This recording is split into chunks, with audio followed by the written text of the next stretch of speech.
state gas tax, Anderson County gets very, very little of that, right? Very little, yeah, pot for the CTCs. My understanding is there's a little over $90 million divided among 46 counties. That is correct, yes. Yeah. It's based on the land area of your county, how big your county is, the population, the road miles you have in that county. There's a formula they go through, but those are all the factors that But I just hear a lot of people talk about what about all the gas tax money, and billions goes to the state, but very little gets to the county. That's true, yeah. That, like you said, that $90 million that gets split between 46 counties, that's all we get, and Anderson County typically gets, as I said, on average about $4 million. Every now and then they'll do a one-time through the budget. This last time we got about $8 million, I believe. We had road commissioners, now county council, the last almost 50 years. The roads have never been a funding priority, and that's why I got us where we are now, right? That is correct, yeah. And so now county council has worked to say, okay, these things we talked about, safety, the cost of citizens to their vehicles and stuff, and then economic development. If the company comes in here and looks and we got bad roads, we may lose them to somebody that doesn't. So now they're talking about, in November, council approved a referendum to have a 1 penny tax. And I know county employees can't get out and advocate for this, but that would generate somewhere in the $40 million range a year for roads, is that right? That is right, yep. And so if you had that budget, if you go out over 7 to 10 years, how many of the roads in county can be brought completely up to good or above? I'd say an 86% of our roads would be touched and brought up to a good and fair condition, yeah.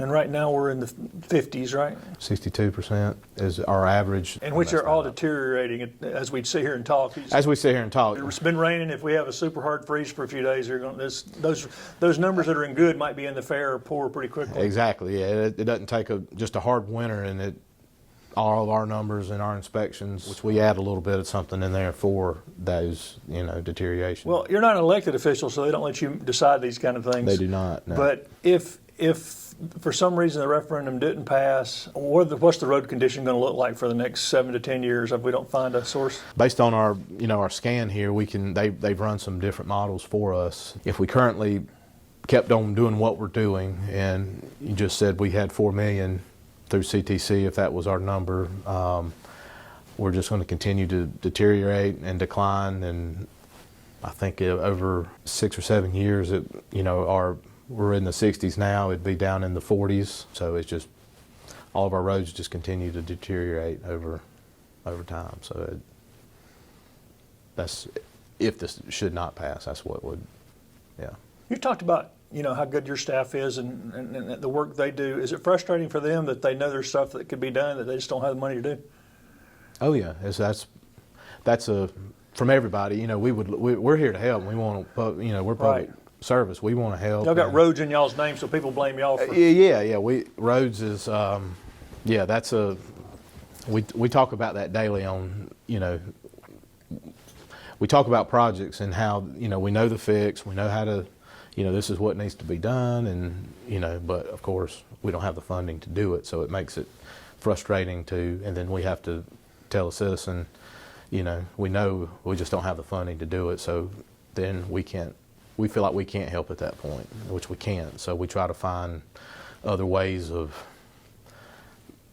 almost putting Band-Aids on, putting what's a temporary type solution we can do now that we can fund out of our maintenance budget.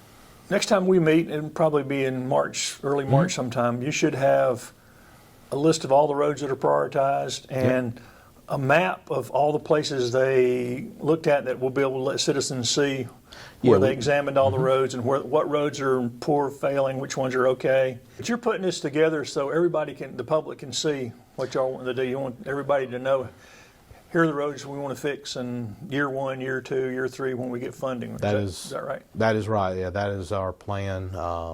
We're tweaking, not changing just how we show it to the public. I mean, we have it now, but to kind of simplify it so when you look at our map, you'll be able to see color-coded year 1 roads, year 2 roads, year 3, year 4. Yeah, we want to show the basic, somebody asks, is my road on there?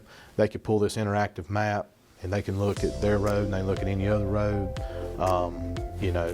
And then they that's can what pull up we- your list based on that map of what's going to get fixed first, the first year, and Yeah, we're going to look at our, the calls that we have, the system that we have, and I do believe most of those calls that we get are already on a lot of that, so a lot of that won't change. It's just plugging it in, and the other factors of the ADT and safety. If there's a lot of crashes on a road or something like that, we may push that one up a little bit just for safety, and apply a safety package. Some of them will need right of way. We have a lot of roads that they don't have any shoulder. There's just a lot of safety. So if we can find a road, find these roads and widen them a little bit, put shoulders on them, make them a little safer. Those are all the things that we're looking at, not just that asphalt looks bad. We need to, we're trying to take that holistic everything into when we look at a road. So we're not, you pave the road, but you still have a major safety issue on this road, or maybe it needs guardrail, or maybe it needs trees removed or something of that nature. So we're trying to look at everything when we're doing it.